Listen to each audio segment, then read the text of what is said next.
Hello, ಎಲ್ಲರೂ ಹೇಗಿದ್ದೀರಾ? Welcome to simple life in Oman. ಯಾರೆಲ್ಲ ಚಾನಲ್ಗೆ ಸಬ್ಸ್ಕ್ರೈಬ್ ಮಾಡಿದ್ದೀರಾ ಅವರಿಗೆಲ್ಲ ತುಂಬ ಥ್ಯಾಂಕ್ಸ್. ಇನ್ನೂ ಯಾರೆಲ್ಲ ಚಾನಲ್ಗೆ ಸಬ್ಸ್ಕ್ರೈಬ್ ಮಾಡಿಲ್ಲ ದಯವಿಟ್ಟು ನಮ್ಮ ಯೂಟ್ಯೂಬ್ ಚಾನಲ್ನ ಸಬ್ಸ್ಕ್ರೈಬ್ ಮಾಡಿ. ಹಾಗೆ ಇವತ್ತು ನಮ್ಮ ಈ ಒಮಾನ್ ದೇಶದ ಕರೆನ್ಸಿ ಯಾವ ರೀತಿ ಇರುತ್ತೆ, ಹಾಗೆ ಇದು ಎಷ್ಟು ಬೆಲೆ ನಮ್ಮ ಇಂಡಿಯಾಕ್ಕೆ ಕನ್ವರ್ಟ್ ಮಾಡಿದಾಗ ಇದ್ರ ಬೆಲೆ ಎಷ್ಟಾಗಿರುತ್ತೆ ಅನ್ನೋದನ್ನ ತಿಳ್ಕೊಳ್ಳೋಣ. ಹಾಗೆ ಈ ವಿಡಿಯೋದಲ್ಲಿ ಎಮ್ಮಿಯಾದ 2 ರೆಸಿಪಿಗಳನ್ನು ತೋರಿಸಿದ್ದೀನಿ. ಅಕ್ಕಿ ರೊಟ್ಟಿ ಹೇಗೆ ಮಾಡ್ಬೋದು, ಹಾಗೆ ಬದನೆಕಾಯಿ ಗೊಜ್ಜು ಹೇಗೆ ಮಾಡ್ಬೋದು ಎಲ್ಲ ತರಕಾರಿಯನ್ನು ಯೂಸ್ ಮಾಡಿ ಅಂಥೇಳಿ. ದಯವಿಟ್ಟು ನೋಡಿ, ಹಾಗೆ ಹೇಗಿತ್ತು ಅಂಥೇಳಿ ಕಮೆಂಟ್ ಮಾಡಿ ತಿಳಿಸಿ. ಹಾಗೆ ಚಾನಲ್ನ ಸಬ್ಸ್ಕ್ರೈಬ್ ಮಾಡಿ, ಲೈಕ್ ಮಾಡಿ, ಶೇರ್ ಮಾಡಿ. ಬನ್ನಿ ನೋಡೋಣ ಈ ದೇಶದ ಕರೆನ್ಸಿ ಮತ್ತು ಇದ್ರ ವ್ಯಾಲ್ಯೂ ಹೇಗಿರುತ್ತೆ ಅಂಥೇಳಿ.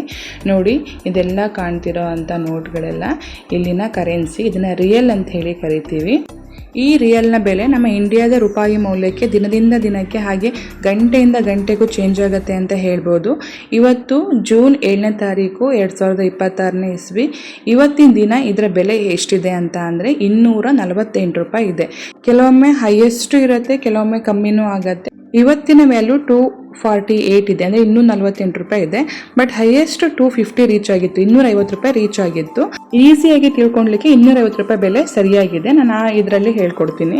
ಈಗ ನೋಡಿ, ಇದು 100 ಪೈಸಾ ಅಂತ ಹೇಳಿ ಕರಿತೀವಿ ಇದನ್ನು. ಈ 100 ಪೈಸಾನ ನಮ್ಮ ಇಂಡಿಯನ್ ಕರೆನ್ಸಿಲಿ ಕನ್ವರ್ಟ್ ಮಾಡಿದರೆ ಇದು 25 ರುಪೀಸ್, ಅಂದರೆ 25 ರೂಪಾಯಿ ಆಗುತ್ತೆ. ಇಲ್ಲಿ ನೋಡಿ, ಇಲ್ಲಿ ನಂಬರ್ಸ್ ಕಾಣ್ತಿದೆಯಲ್ಲ, ಇದು 100. ಇದು ಅರೇಬಿಕ್ ನಂಬರು 100 ಅಂತ ಅಂದರೆ 100 ಪೈಸಾ ಅಂತ ಹೇಳಿ ನಾವಿಲ್ಲಿ ನೋಡ್ಬೋದು. ಅರೇಬಿಕಲ್ಲಿ 100 ಅಂತ ಇದೆ, ಅಂದರೆ ಇದು ನಮ್ಮ ಇಂಡಿಯನ್ ರುಪಿಯಲ್ಲಿ 25 ರೂಪಾಯಿ ಆಗುತ್ತೆ. ನೋಡಿ, ಇಲ್ಲಿನ ರಾಷ್ಟ್ರ ಲಾಂಛನ ಅಂತ ಹೇಳ್ತೀವಲ್ಲ, ಆ ರೀತಿ ಕಾಣ್ತಾ ಇದೆ ನೋಡಿ. ಆ ಥರ ಖಡ್ಗ ಥರ ಕಾಣ್ತಿರೋದು ಇಲ್ಲಿನ ರಾಷ್ಟ್ರ ಲಾಂಛನ. ಈ ಒಂದು ನೋಟಲ್ಲಿ ಇದರ ಒಂದು ಮುದ್ರಣ ಆಗಿರುತ್ತೆ. ಇದು 100 ಪೈಸಾ, ಅಂದರೆ ನಮ್ಮ ಇಂಡಿಯನ್ ಕರೆನ್ಸಿಯಲ್ಲಿ 25 ರೂಪಾಯಿ.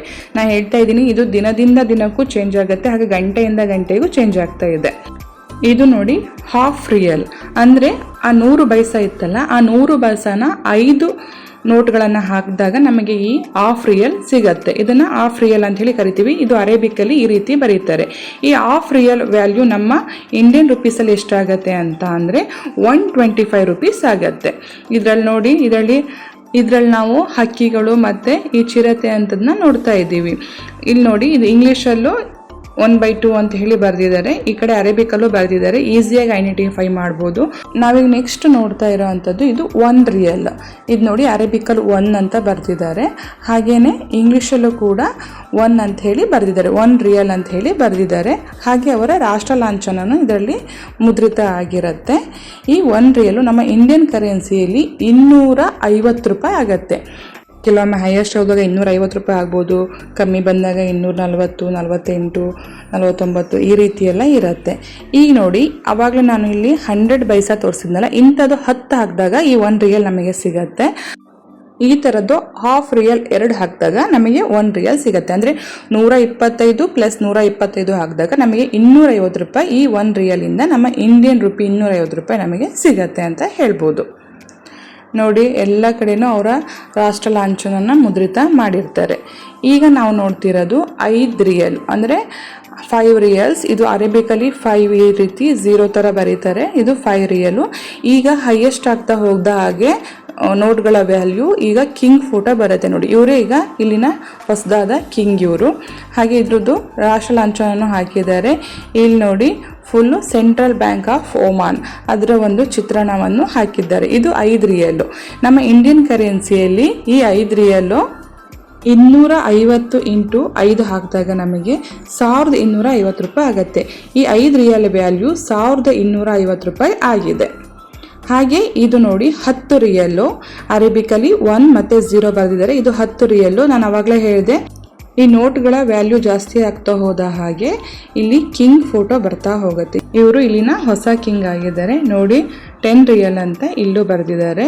ಇಲ್ಲೆಲ್ಲ ನೋಡಿ, ಎಲ್ಲ ಚಿತ್ರಣಗಳು ಹಾಗೆ ಮಾಸ್ ಫೋಟೋ ಎಲ್ಲ ಹಾಕಿದ್ದಾರೆ. ನೋಡಿ, ಇದು 10 ರಿಯಲ್ ಆಗಿದೆ. ನಮ್ಮ ಕರೆನ್ಸಿಯಲ್ಲಿ 2500 ರೂಪಾಯಿ ಆಗುತ್ತೆ. ಇದರ ವ್ಯಾಲ್ಯೂ 2500 ರೂಪಾಯಿ. 10 ರಿಯಲ್ ಅಂತ ಅಂದರೆ ಇಂಡಿಯನ್ ಕರೆನ್ಸಿಯಲ್ಲಿ 2500 ರೂಪಾಯಿ. ಅಂದರೆ 1 ರಿಯಲ್ನ ಬೆಲೆ 250 ರೂಪಾಯಿ ಆಗಿರೋದ್ರಿಂದ 10 ರಿಯಲ್ನ ಬೆಲೆ 2500 ರೂಪಾಯಿ ಆಗತ್ತೆ. ಈಗ ನಾವು ಒಂದೇ ಥರನಾಗಿ ರೇಟ್ ಇರುತ್ತೆ ಅಂತ ಹೇಳೋಕ್ಕಾಗಲ್ಲ. ಯಾಕಂತ ಅಂದರೆ ಈ ಯುದ್ಧಗಳು ನಡೆದಾಗ ಅಥವಾ ಷೇರು ಮಾರುಕಟ್ಟೆಯಲ್ಲಿ ಏರಿಳಿತಗಳು ಉಂಟಾದಾಗ ನಮ್ಮ ಈ ವ್ಯಾಲ್ಯೂ ಕಮ್ಮಿ ಆಗ್ತಾ ಹೋಗುತ್ತೆ, ಇಲ್ಲ ಕೆಲವೊಮ್ಮೆ ಜಾಸ್ತಿ ಆಗ್ತಾ ಹೋಗುತ್ತೆ. ಅದ್ರ ಮೇಲೆ ಡಿಪೆಂಡ್ ಆಗಿರುತ್ತೆ. ಈಗಿಲ್ಲಿ ನೀವು ನೋಡ್ತಾ ಇರೋದು 20 ರಿಯಲ್ಗಳು ಅಂದರೆ 20 ರಿಯಲ್ಗಳು. ಅರೇಬಿಕಲ್ಲಿ 2 ಮತ್ತು 0 ಅಂತ ಬರೆದಿದ್ದಾರೆ. ಇದು 20 ರಿಯಲ್ಗಳು. ಇದರಲ್ಲಿ ನೀವು ನೋಡ್ಬೋದು ಪಿಕ್ಚರ್ಸ್ ಕಾಣ್ತಾ ಇದೆ, ಹಾಗೆ ಫ್ಲೈಟ್ಗಳ ಒಂದು ಪಿಕ್ಚರ್ಸ್ ನಿಮಗೆ ಕಾಣ್ತಾ ಇದೆ ನೋಡಿ. ಈ ಒಂದು ಗುರುತು ಮಾತ್ರ ಇದ್ದೇ ಇರುತ್ತೆ ಎಲ್ಲ ನೋಟ್ಗಳಲ್ಲೂ. ಹಾಗೆ ಇಲ್ಲಿನ ರಸ್ತೆ, ಹಾಗೆಯೇ ಇಲ್ಲಿ ಏನು ಗಲ್ಫ್ ಅಂದರೆ ಏನು, ಆಯಿಲಿಗೆ ಸಂಬಂಧಪಟ್ಟಂಗೆ ಇದ್ರ ಪ್ರಾಮುಖ್ಯತೆ ಇರುತ್ತೆ. ಹಾಗೆಯೇ ಏರ್ಪೋರ್ಟ್ ಫೋಟೋ ಈ ರೀತಿಯಾಗಿ ತೋರಿಸಿದ್ದಾರೆ. ಇದು 20 ರಿಯಲ್ ಆಗಿದೆ. 20 ರಿಯಲ್ ಇಂಡಿಯನ್ ಮನಿಲಿ 5,000 ರೂಪಾಯಿ ಆಗಿದೆ. ಅಂದರೆ ಈ ಒಂದು 20 ರಿಯಲ್ ನಮಗೆ ಸಿಕ್ತು ಅಂತ ಅಂದರೆ 5,000 ರೂಪಾಯಿ ನಮಗೆ ಸಿಕ್ಕಿದೆ ಅಂತ ಆಗತ್ತೆ. ಆ ರೀತಿಯಲ್ಲಿ ಇದು 20 ರಿಯಲ್ ಆಗಿದೆ ನೋಡಿ. ಎಷ್ಟು ದೊಡ್ಡದಾಗಿದೆ ಈ ಒಂದು ನೋಟು. ಹಾಗೆ ಕಲರ್ ಕೂಡ ಚೇಂಜ್ ಆಗಿದೆ. ಒಂದು ನೋಟಿನ ಕಲರ್ಗೂ ಇನ್ನೊಂದು ನೋಟಿನ ಕಲರ್ಗೂ ಹಾಗೆ ಒಂದೊಂದು ಪಿಕ್ಚರ್ಸಿಗೂ ತುಂಬ ವ್ಯತ್ಯಾಸ ಇರುತ್ತೆ. ನೀವು ಅಬ್ಸರ್ವ್ ಮಾಡಿ ನೋಡ್ಬೋದು. ಇಲ್ಲಿನ ಕರೆನ್ಸಿ ಇಂಡಿಯಾದ ಕರೆನ್ಸಿಗೆ 250 ರೂಪೀಸ್ ಹೈಯೆಸ್ಟು ರೀಚ್ ಆಗಿತ್ತು ನಮ್ಮ ಇಂಡಿಯನ್ ಕರೆನ್ಸಿ. ಇಲ್ಲಿನ ಒಮನ್ ರಿಯಲ್ ಬೆಲೆಗೆ ನಾನು 250 ರೂಪೀಸ್ ಅಂದರೆ 250 ರೂಪಾಯಿ ಸುಲಭವಾಗಿ ಅರ್ಥ ಆಗುತ್ತೆ ಅಂತೇಳಿ 250 ರೂಪಾಯಿ ಎಕ್ಸಾಂಪಲ್ ತೊಗೊಂಡು ಹೇಳ್ತಾ ಇದ್ದೀನಿ. ಆ್ಯಕ್ಚುಲಿ ಇವತ್ತಿನ ಪ್ರೈಸ್ ಬಂದು 248 ರೂಪಾಯಿ ಇದೆ. 248 ರೂಪಾಯಿ 1 ರಿಯಲ್ಗೆ ಇದೆ. ಈಗ ನೋಡಿ, ಇದು 50 ರಿಯಲು ಇಲ್ಲಿನ ಹೈಯೆಸ್ಟು ಒಂದು ನೋಟ್ ಅಂದರೆ ಇದೆ ಅಂತಲೇ ಹೇಳ್ಬೋದು. ಇಲ್ಲಿ 50 ರಿಯಲೇ ಹೈಯೆಸ್ಟ್ ನೋಟ್ ಇರೋದು. ಆ ನಂತರದ ನೋಟುಗಳು ಇಲ್ಲ, ಇನ್ನು ಮುಂದೆ ಬರ್ಬೋದೇನೋ ಗೊತ್ತಿಲ್ಲ. ಇದು 50 ರಿಯಲು. ನಮ್ಮ ಇಂಡಿಯನ್ ಕರೆನ್ಸಿಯಲ್ಲಿ ಈ 50 ರಿಯಲ್ನ ಒಂದು ಮೌಲ್ಯ 12,500 ರೂಪಾಯಿ ಆಗುತ್ತೆ. ನಮಗೆ 50 ರಿಯಲ್ ಸಿಕ್ತು ಅಂತ ಅಂದರೆ ನಮಗೆ 12,500 ರೂಪಾಯಿ ಸಿಕ್ಕಿದೆ ಅಂತ ಅನ್ಕೊಬೋದು. 50 ರಿಯಲ್ಸೇ ಇಲ್ಲಿನ ಹೈಯೆಸ್ಟು ಅಮೌಂಟ್ನ ಒಂದು ನೋಟ್ ಆಗಿದೆ. ಇಲ್ಲಿ ನೀವು ನೋಡ್ಬೋದು ಬೈಸಾಗಳು, ಅಂದರೆ ನಮ್ಮ ಇಂಡಿಯಾದಲ್ಲಿ ನಾವು ಹೇಗೆ ಪೈಸಾಗಳು ಅಂತ ಹೇಳ್ತೀವಿ, ಇಲ್ಲಿ ಬೈಸಾಗಳು ಅಂತೇಳಿ ಕರೀತಾರೆ. ಅಲ್ಲಿ ನೋಡಿ 50 ಬೈಸಾ ಇದೆ, ಹಾಗೇನೆ ಇದು 10 ಬೈಸಾ.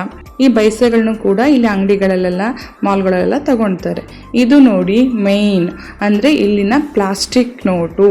ಇಲ್ಲೂ ಕೂಡ ಪ್ಲಾಸ್ಟಿಕ್ ನೋಟ್ ಬಂದಿದೆ. ಇದು 1 ರಿಯಲ್ ನೋಟ್ ಆಗಿದೆ. ಈಗ ಮೊದಲನೇದಾಗಿ ಬಂದಿರೋದ್ರಿಂದ ಬರೀ 1 ರಿಯಲ್ ಮಾತ್ರ ಈ ಥರ ಪ್ಲಾಸ್ಟಿಕ್ ನೋಟಲ್ಲಿ ಬಂದಿದೆ.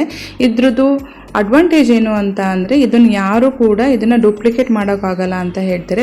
ಬ್ರಿಟನ್ ಮತ್ತು ಆಸ್ಟ್ರೇಲಿಯಾಗಳು ಹಾಗೆ ಸೌದಿ ಅರೇಬಿಯಾದಲ್ಲೆಲ್ಲ ಈ ಥರ ನೋಟ್ಗಳಿದೆ ಅಂತ ಹೇಳ್ತಾರೆ. ಇದು ನೋಡಿ, ಇದು ಏನಂದರೆ ಯಾವುದೇ ರೀತಿಯಾಗಿ ಹರಿದು ಹೋಗೋ ಅಂಥದ್ದು ಅಥವಾ ನೀರಲ್ಲಿ ಬಿದ್ದು ಹಾಳಾಗೋ ಅಂಥದ್ದು ಏನೂ ಇಲ್ಲ. ಇದರಲ್ಲೂ ಕೂಡ ಎಲ್ಲ ಥರದ ಸಿಂಬಲ್ಗಳನ್ನು ಹಾಕಿದ್ದಾರೆ ನೋಡಿ. ಸಮುದ್ರ, ಆಯಿಲ್ ಸಿಂಬಲ್ಲು, ಹಾಗೆಯೇ ಇಲ್ಲಿ ಅವರ ನ್ಯಾಷನಲ್ಲು ಲಾಂಛನ, ಹಾಗೆ ಇಲ್ಲಿ ಡೇಟ್ಸು ಮತ್ತು ತೆಂಗಿನ ಮರಗಳನ್ನ ತುಂಬ ಬೆಳೀತಾರೆ ಅದು. ಹಾಗೆಯೇ ಮರಳು ಡೆಸರ್ಟಿಗೆ ತುಂಬ ಇಲ್ಲಿ ಫೇಮಸ್ಸು. ಹಾಗೆಯೇ ಅಲ್ಲಿ ನೀವು ಮೇಲೆ ನೋಡ್ಬೋದು ಶಿಪ್ಪು, ಈ ರೀತಿಯಾದ ಒಂದು ಎಲ್ಲ ಚಿತ್ರಣಗಳನ್ನು ಹಾಕಿದ್ದಾರೆ. ಇಲ್ಲಿ ನೋಡಿ ಕಿಂಗ್ ಫೋಟೋನು ಸಮೇತ ಹಾಕಿದ್ದಾರೆ. ಈ ರೀತಿಯಾಗಿ ಹೊಸದು 1 ರಿಯಲ್ ಮಾತ್ರ ನೋಟನ್ನು ಈಗ ಇಲ್ಲಿ ಲಾಂಚ್ ಮಾಡಿದ್ದಾರೆ. ಆ್ಯಕ್ಚುಲಿ ಪಾಲಿಮರ್ ನೋಟ್ ಅಂತ ಹೇಳಿ ಕರೀತಾರೆ, ಬಟ್ ಈಸಿ ವೇನಲ್ಲಿ ಪ್ಲಾಸ್ಟಿಕ್ ನೋಟ್ ಅಂತ ಹೇಳಿ ಕರೆಯೋವಂಥದ್ದು ರೂಢಿಯಾಗಿದೆ. ಈಗ ನೋಡಿ, ಇದು 1 ರಿಯಲ್ ಮಾತ್ರ ಇಲ್ಲಿನ ಪ್ಲಾಸ್ಟಿಕ್ ನೋಟ್ ಬಂದಿರೋ ಅಂಥದ್ದು. ಒಮನ್ನಲ್ಲೂ ಕೂಡ ಪ್ಲಾಸ್ಟಿಕ್ ನೋಟ್ ಬಂದಿದೆ, ನಾವೆಲ್ಲ ಯೂಸ್ ಮಾಡ್ತಾ ಇದ್ದೀವಿ. ತುಂಬ ಚೆನ್ನಾಗೂ ಇದೆ. ಹರಿದೋಗೋ ಅಂಥದ್ದು ಅಥವಾ ನೀರಲ್ಲಿ ಬಿದ್ದು ಹಾಳಾಗೋ ಅಂಥದ್ದು ಏನೂ ಇಲ್ಲ. ಇದೆಲ್ಲ ನೋಡಿ ಇಲ್ಲಿನ ಕಾಯಿನ್ಸ್ಗಳು, ಇದೆಲ್ಲ ತೆಗ್ದಿಟ್ಟಿದ್ದೀನಿ. ಇದೆಲ್ಲ ಸಿಕ್ಕಿರೋ ಅಂಥದ್ದು, ಹಾಗೆ ಒಂದು ಕಡೆ ಇಟ್ಟಿರೋ ಅಂಥದ್ದು ನೋಡಿ. ಇಷ್ಟೆಲ್ಲ ಇಲ್ಲೂ ಕೂಡ ಈ ಥರ ಕಾಯಿನ್ಗಳು ಅಂದರೆ ಬೈಸಾಗಳನ್ನ ಯೂಸ್ ಮಾಡ್ತೀವಿ, ಹಾಗೆ ನೋಟ್ಗಳನ್ನು ಯೂಸ್ ಮಾಡ್ತೀವಿ. ಇದೆಲ್ಲ ವ್ಯಾಲ್ಯೂ, ಇಲ್ಲಿನ ರಿಯಲ್ ವ್ಯಾಲ್ಯೂ ನಮ್ಮ ಇಂಡಿಯಾದ ಕರೆನ್ಸಿಗೆ ಆಗಿಂದಾಗೆ ಚೇಂಜ್ ಆಗ್ತಾ ಇರುತ್ತೆ. ಬನ್ನಿ, ಈಗ ನೋಡಿದ್ದಾಯಿತು ನಾವು ಈ ನೋಟ್ಗಳು ಅದನ್ನೆಲ್ಲ. ಈಗ ನಾನು ಅಡುಗೆ ಮಾಡೋಣ ಅಂಥೇಳಿ ರೆಡಿ ಮಾಡ್ತಾ ಇದ್ದೆ. ಇವತ್ತು ರೊಟ್ಟಿ ಮಾಡಿ ಹಾಗೆ ಪಲ್ಯ ಮಾಡೋಣ ಅಂಥೇಳಿ. ಸಂಜೆ 6 ಗಂಟೆ ಆಗಿದೆ. ಈಗ ರೊಟ್ಟಿ ಮಾಡಲಿಕ್ಕೆ ನಾನು ಹಿಟ್ಟನ್ನು ಚೆನ್ನಾಗಿ ಬೇಯಿಸ್ಕೊಂಡಿದ್ದೀನಿ. ರೊಟ್ಟಿಗೆ ಬದನೆಕಾಯಿ ಪಲ್ಯನೇ ಒಳ್ಳೆ ಕಾಂಬಿನೇಷನು.